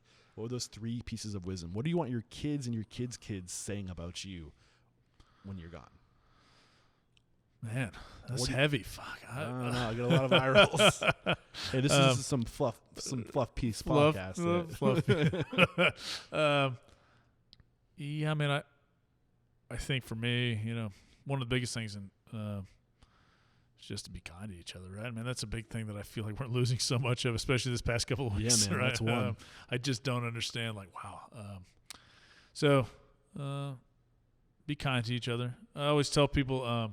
In terms of the restaurants, things I want people to remember, I always tell people Guinness is like drinking a hug, but find that one thing in life, that piece of food or beer, whatever it is that brings you back to center. I love that. And then 3, I hope my kids, I don't know, I hope they have a sense of adventure, right? Dude, I love that. I love this. I love this conversation, dude. And if they're anything like you, they definitely have a sense of adventure. Yeah, let's hope so. If I can impart one thing to them, it's just always keep looking for something new and enjoy the world. Right? It's so big and vast, and there's so many things to see and people to meet, and hopefully they could do that. I love that, man. I do. This has been an incredible conversation. I really enjoyed it. We wrap up every chat by calling somebody out. So who's one person you respect and admire, and you would be so thrilled to know that like so many people have just pointed to you in Oklahoma saying you got to talk to Elliot. Like, he's the guy. So, like, you are so well respected. Who would I point out? That's a great question. I mean, it doesn't have to be in Oklahoma. It could be anywhere in the nation. I know. I'm thinking of, if you can't narrow it down, like, give me a couple. Yeah, I'm thinking of several people. I mean, like, I was fortunate enough very early on in my career to join the Oklahoma Restaurant Association board, and some of the guys on there have just been so kind to me. David Egan, who runs Cattleman's Steakhouse down in Oklahoma City, which is the oldest restaurant in the state of Oklahoma, is great. There's something at Joe Pritchard owns a Italian restaurant down in southeastern Oklahoma. It's been there for 90 years, and his family. Some of those people, Keith Paul in Oklahoma City too. I don't know if you talked to Keith when you were there, but just talked to him last night. He's a great dude. Yeah, Keith's great.